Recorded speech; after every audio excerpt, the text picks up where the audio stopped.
어느 자매의 이야기입니다. 철이 바뀌면서 옷을 갈아입고 보니까 옷 색깔과 구두 색깔이 안 맞는 거예요. 여러분들 맞춰 있습니까? 네? 남자들도 어느 정도 맞추거든요.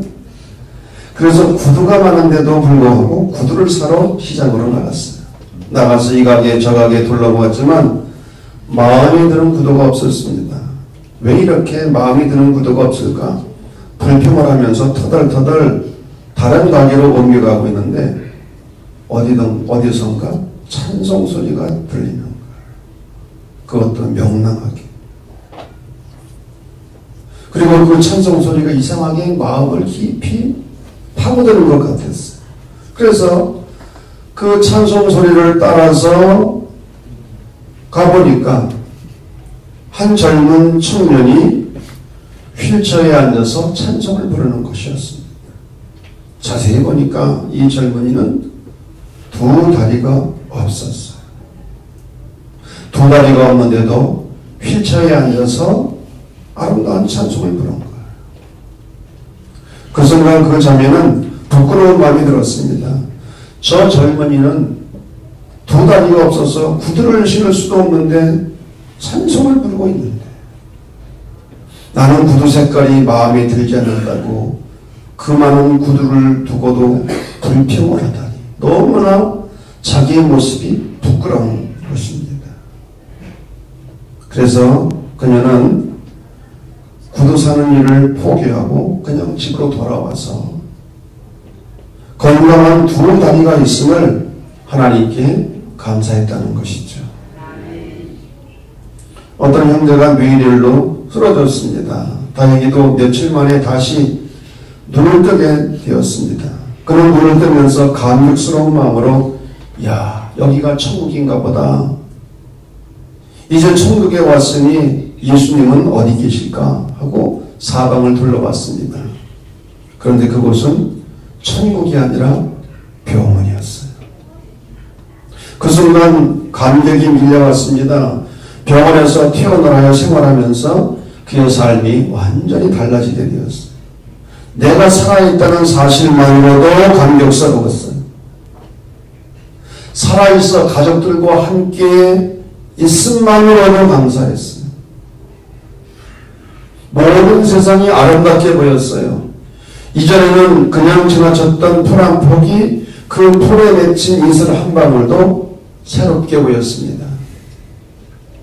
그의 마음에는 사랑이 물결쳤습니다. 만나는 사람마다 손을 붙잡고 사랑한다고 말하고 싶었어요. 죽음에서 깨어난 이후 지금 그리고 여기가 천국으로 바뀐 것입니다. 두 사람에게 있어서 감사와 감격이 넘치는 삶을 살게 된 것은 환경이 바뀌어서는 아니에요. 그들의 생각이 바뀐 것입니다. 큰 깨달음이 있었습니다. 진정한 감사는 좋은 환경이나 많은 소유에서 오는 것이 아니라 깨달음이 중요하고 새로 태어나는 감격이 중요하다는 말입니다. 11월은 감사의 달이고 다음 주일은 추수감사주일입니다. 한 해를 마무리하면서 지난 1년 동안 베풀어 주신 하나님의 은혜를 기억하고 특별히 감사드리는 날입니다. 오늘 감사절기를 앞두고 이런 깨달음과 감격이 먼저 우리 안에 있기를 간절히 바랍니다. 오늘의 시편 136편은 감사시의 표준형입니다. 본문을 보면 감사하라는 말이 26번이나 나옵니다. 이 시인은 감사가 생활화된 사람입니다. 17세기에 살았던 영국의 작가 아이작 월턴이 이런 말을 했습니다. 하나님이 거하시는 곳이 두 곳이다. 하나는 천국이고 다른 하나는 감사하는 마음이다. 여러분의 마음속에 하나님이 거하고 계십니까? 감사하는 마음속에 하나님이 계시다는 거예요. 유명한 극작가 셰익스피어는 이것 감사할 줄 모르는 자식을 갖는다는 것은 뱀의 이에게 뱀의 이빨에게 물리는 것보다 더 아픈 일이다. 자식이 감사할 줄 몰라 부모에게도. 그런 자식을 갖는 것은 뱀에게 물리는 것보다 더 아픈 일이래. 여러분, 이러한 일이 없기를 바랍니다. 그리스의 법학자 라이피 콥스의 말입니다. 감사할 줄 모르는 사람에게 벌 주는 법을 따로 만들지 않은 까닭은 감사할 줄 모르는 것 자체가 스스로에게 가장 큰 형벌이기 때문이다. 감사할 줄 모르는 것 자체가 형벌이라는 거예요. 미국 듀크대학 병원의 의사들이 연구 결과를 발표했습니다. 매일 감사하며 사는 사람들이 그렇지 않은 사람들보다 평균 7년을 더 오래 산다. 그러니 알아서 해라. 감사는 최고의 항암제요, 해독제이자 방부제랍니다. 짜증을 내는 사람은 함께 있는 사람들에게 고혈압, 스트레스, 불안, 두통, 혈액순환 악화 등을 전염시킨대. 그러니 오래 살고 싶으면 불평, 불만을 많이 하는 사람들과는 거리를 두는 게 좋아. 거리를 두고. 본인이 불평, 불만하는 거는 이거 말할 것도 없고. 감사가 이렇게 중요한데 왜 감사를 하지 못하는가? 그 이유는 한마디로 감사의 뿌리를 놓치기 때문입니다. 뿌리가 뽑혔어요. 뿌리가 없는데 어떻게 나무가 섭니까? 오늘 성경 본문 시편 136편에 보면 감사의 근거와 뿌리가 들어있는데 세 가지예요. 오늘 시편 기자는 감사의 뿌리를 세 가지로 말씀해 주고 있습니다. 첫째는 여호와께 감사하라. 그는 선하시며 그 인자하심이 영원함이로다. 하나님의 선하심이라는 거예요. 여기서 선하다는 말은 시브리어로 토브라는 말인데 이 말은 표준이라는 의미가 들어있어요. 여러분, 선하다고 하는 말, 영어로 굿이라고 하는 이 말은 마음이 착하거나 좋다는 뜻이 절대로 아니에요. 표준이 되어서 자기 역할을 제대로 한다는 것이죠. 여러분, 제가 오늘 시계를 적어왔는데 이 시계가 싸구려 시계일까요? 비싼 시계일까요? 빨리, 홍은조 검사가 빨리 얘기해봐요. 싸구려 시계일까? 비싼 시계일까? 네? 짝퉁이네? 나를 그렇게 무시했어. 이게 짝퉁은 아니야. 우리 아들이 사는 건데 괜찮은 시계야. 짝퉁이 아니야. 근데 여러분, 좋은 시계는 어떤 시계입니까? 비싼 시계입니까? 금시계, 은시계가 비쌉니까? 시간이 잘 맞는 시계. 이거 이래봐도 시간 잘 맞아요. 정확해. 참 좋은 시계예요. 그런데 비싸지는 않아, 솔직히 말해서. 근데 짝퉁은 더 아니야.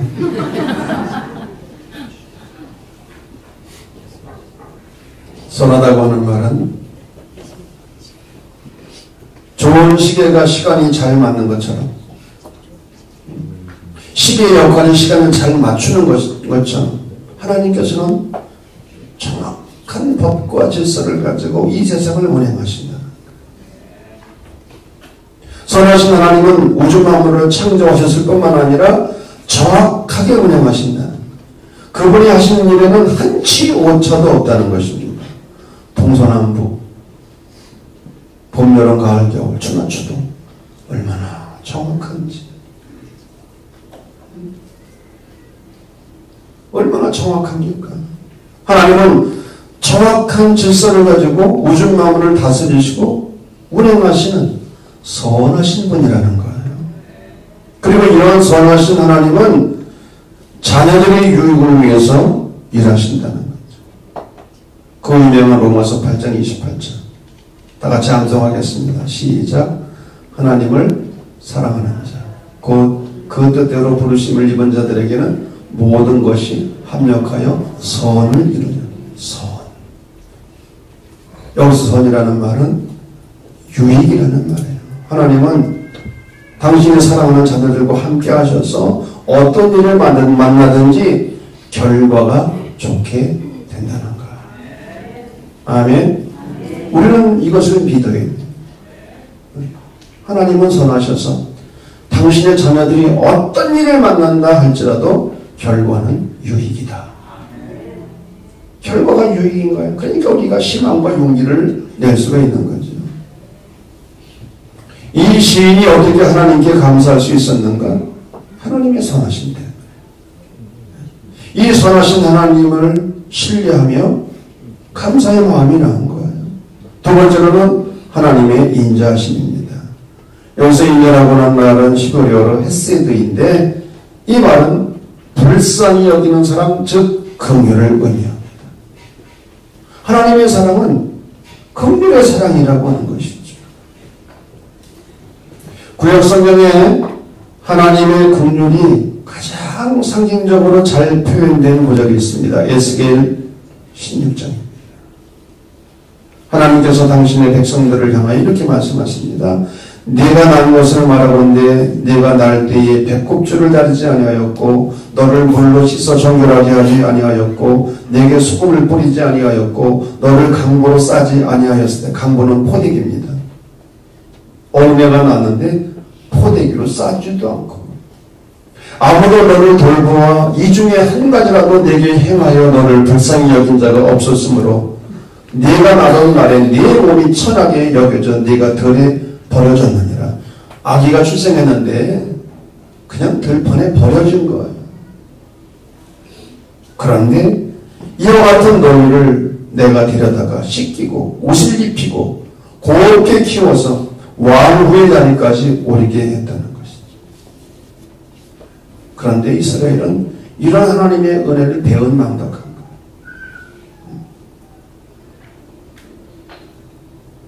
신약성경에 나타난 하나님의 인자하심의 극치는 예수 그리스도의 십자가 사건입니다. 로마서 5장 8절 말씀. 이것도 우리가 암송해야 될 말씀이에요. 다같이 시작. 우리가 아직 죄인 되었을 때 그리스도께서 우리를 위해서 죽으심으로 우리에 대한 하나님의 사랑을 확증하셨습니다. 우리가 죄인 되었을 때, 하나님과 원수가 되었을 때, 하나님을 알지 못할 때 그리스도께서 우리를 위해서 죽으심으로 우리에 대한 하나님의 사랑을 나타내 주셨다고 하는 거예요. 하나님은 타락한 죄인을 구원하기 위해서 2000년 전 당신의 아들을 십자가에 못 박아 죽여 제물이 되도록 하셨어요. 하나님은 2000년 전 예수님의 십자가 사건을 통해서 온 인류의 죄를 다 용서해 놓으시고 두 팔 벌려 돌아오라고 기다리시는 하나님. 죄인들이 회개하고 돌아오는 그 순간에 용서하시는 것이 아니라 이미 용서해 놓고 기다리시는 하나님. 이것을 신학자 칼바르트의 표현에 의하면 객관적인 화예요. 객관적인 화예. 내 의지와 상관없이. 박성관 목사님 객관적인 화해라는 말 들어봤어? 안 들어봤어? 어디서 들어봤어?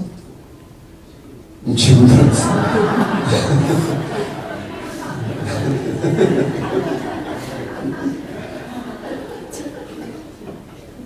아마 다른 교회에서는 못 들었을 거예요.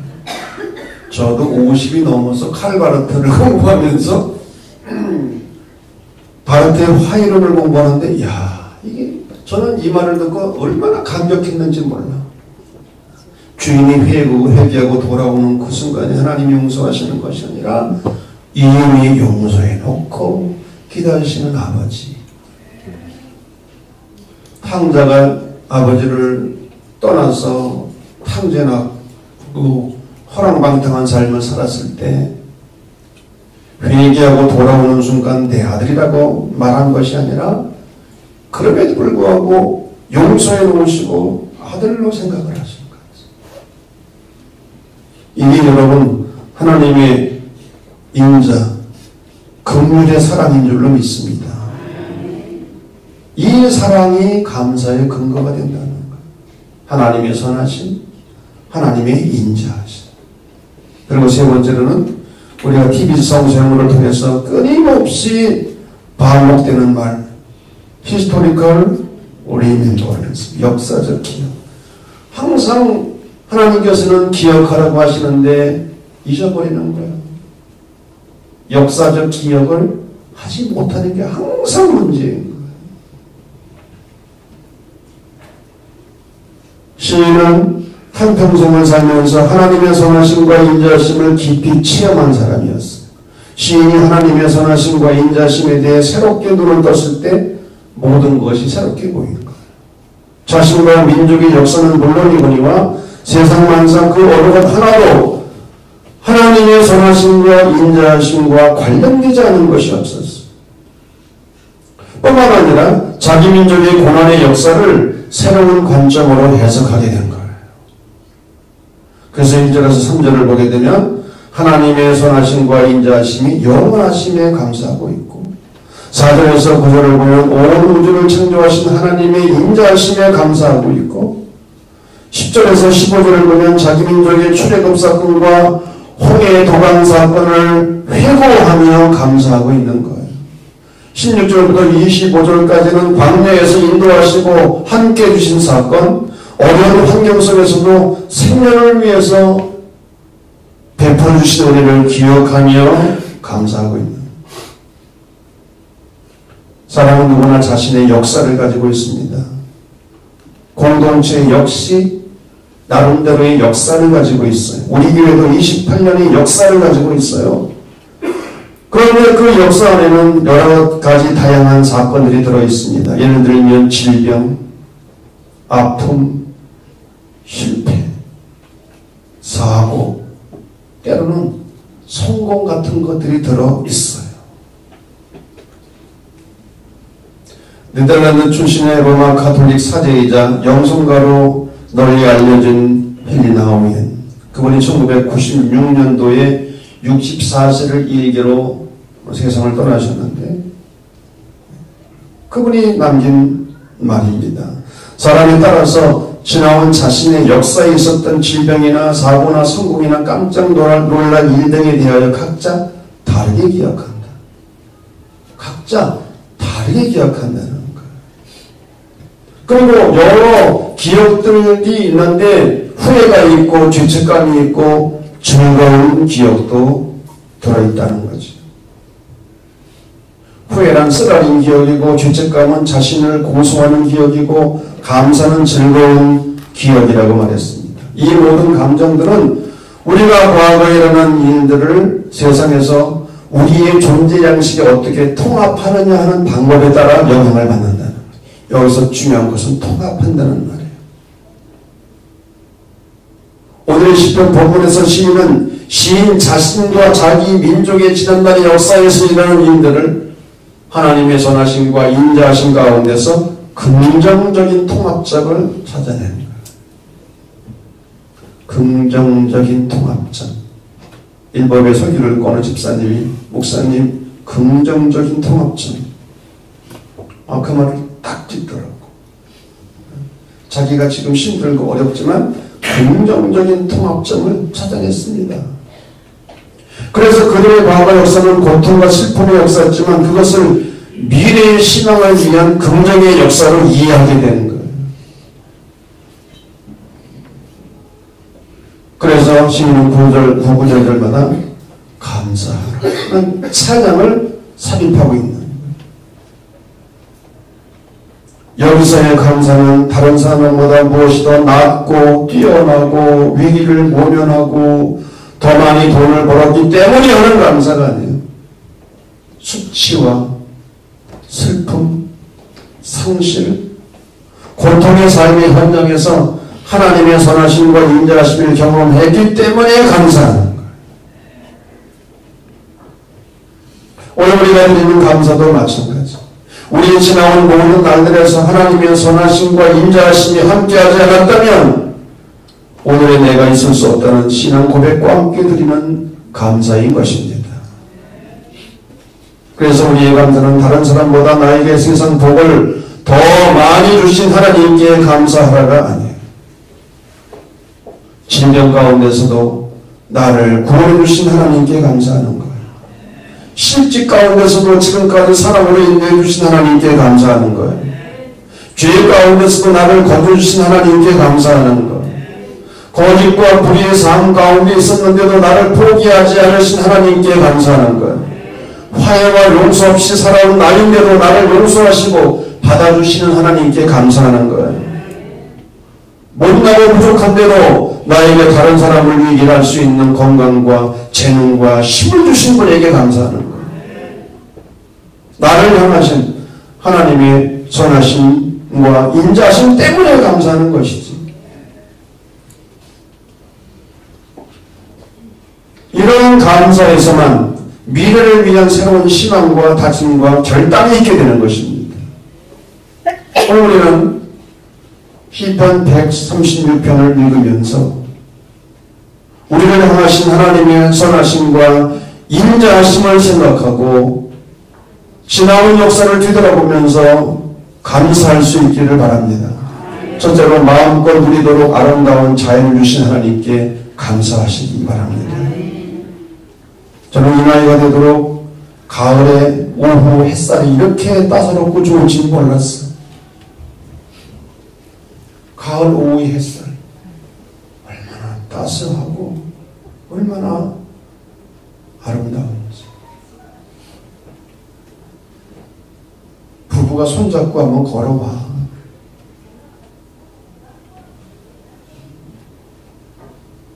두 번째로 구원의 하나님으로 인하여 감사드리기 바랍니다. 하나님은 이스라엘을 애굽에서 구원해 내셨듯이 우리들을 죄악에서 건져주시고 하나님의 백성과 자녀 삼으시고 구원의 은총을 선물로 주셨어요. 우리는 이미 구원을 받았지만 아직 완전한 구원은 아니에요. 구원의 완성을 향하여 우리는 나아가는 거예요.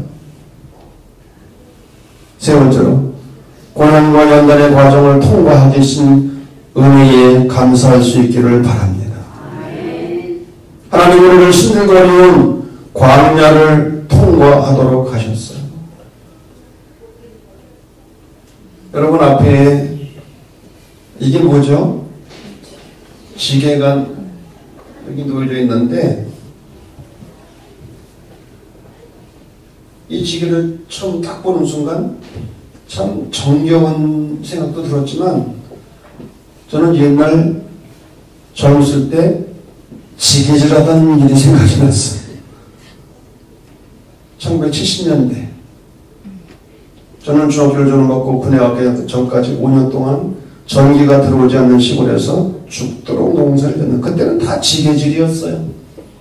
산에 가서 나무하다가 그냥 쓸어 뒹굴던 기억도 있고, 그 논에서 여러분 논두랑 좁잖아요. 거기는 뭐 미역카도 못 들어가고 아무것도 못 들어가. 거기는 사람이 지게를 지고 볕단을 꺼내내는 수밖에 없어. 그러다가 논두렁으로 쓰러진 적도 있고. 제가 사실은 키가 조금 더 클 수 있었는데 지게질을 많이 해서 제가 키가 조금 줄어들었어. 안 믿으신 것 같아. 제 동생 둘째, 셋째는 저보다 키가 더 커요. 한 10cm는 커요. 근데 걔들은 지게질 안 했거든. 장남인 저만 죽도록 농사를 진 거야. 저는 지금까지 인생을 살아오면서 그 농사 짓던 시절이 가장 힘들고 어려웠어. 제가 군대를 갔는데 훈련 교육사단을 갔어요. 전방에 가서 이제 그 보초 쓰는 부대가 있고 후방에 있는 이제 부대가 3년만 이게 교체가 되거든요. 그럼 후방에 있는 부대들은 3년 동안 죽어라고 훈련받는 거야. 죽어라고. 그냥 군인들 그냥 밥 먹이고 놀리지 않아 여러분. 하루 8시간 이상 죽도록. 혹시 우리 이건재 권사님 신해권 중대장을 기억하십니까? 내가 입학한 적이 입학이 아니라 군에 가니까 우리 이건재 권사님 바로 제대를 했나 그랬더라고. 근데 육사 출신인데요. 나중에 스타가 됐는데 진급하기 위해서는 전투력 측정에서 항상 1등을 해야 돼, 부대가. 그러니까 그 병사들을 얼마나 고되게 훈련시켰는지 몰라. 철봉에 매달려가지고 턱걸이를 10개 이상 해야 되거든. 10개 이상 한 사람이 몇 사람인데. 근데 그 병사들을 훈련시켜가지고 그걸 하게 하더라도 어떻게 하는지를 알아요? 발을 거꾸로 들어가지고 연병장을 두 팔로다가 돌리는 거야. 그냥 연병장을. 뭔 얘기인지 몰라? 어? 거꾸로 들어가지고 한 사람은 발을 붙잡고 두 팔로다가 연병장을 돌리는 거야. 그러면 이 팔에 힘이 생기더라고. 저는 그런 부대에서 군대 생활을 했는데 그래도 농사 짓는 것보다 쉽더라고. 아무리 군대 생활이 어려워도 농사 짓는 것과는 비교가 안 돼. 공부하는 것이 가장 쉬웠어. 야, 공부는 거저먹기더라고. 제가 말씀드리고자 하는 것은, 그런데 지난 3년의 시간은 제가 농사 짓던 시절과는 비교가 안 돼요. 몇 배 힘들었어. 제가 말을 다 못해요. 근데 다른 교회 가서 하니까 교인들이 울더라고요.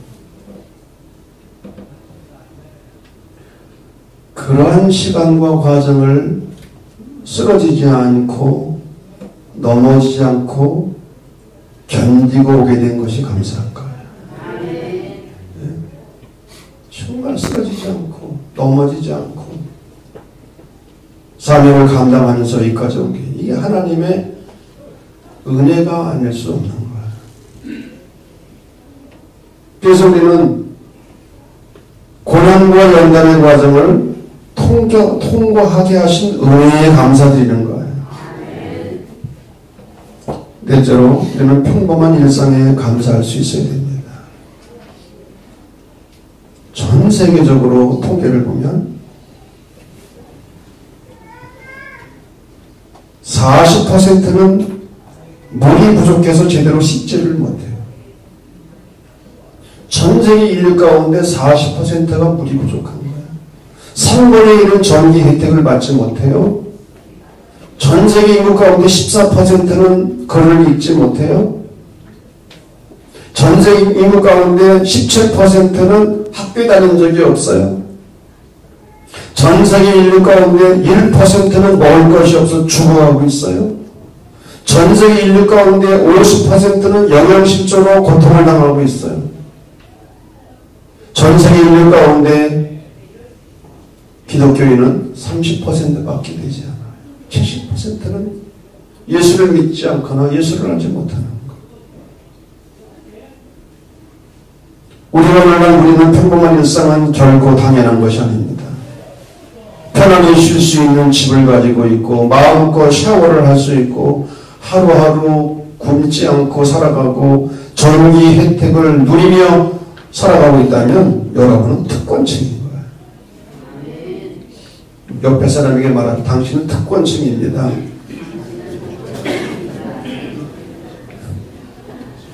그러면서도 감사를 잃고 살아가는 것은 죄악이에요. 사실 죄악이라고. 죄악.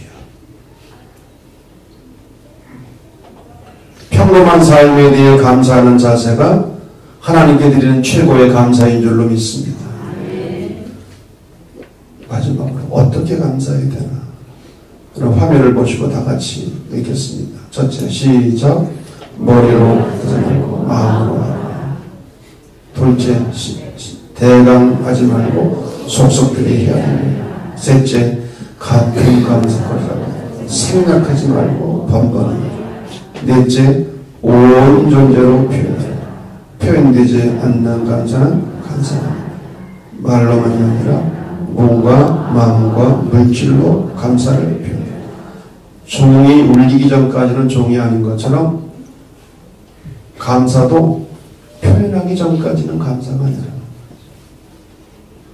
몸으로, 마음으로, 물질로 우리의 감사를 표현해야 됩니다. 2018년 추수감사절을 앞두고 우리를 향하신 하나님의 선하심과 인자하심을 생각하고 또 지나온 발걸음을 뒤돌아보면서 하나님의 은혜를 기억하고 그것 때문에 진정으로 감사할 수 있는 은혜가 우리 안에 가득 차기를 주의 이름으로 간절히 축원합니다.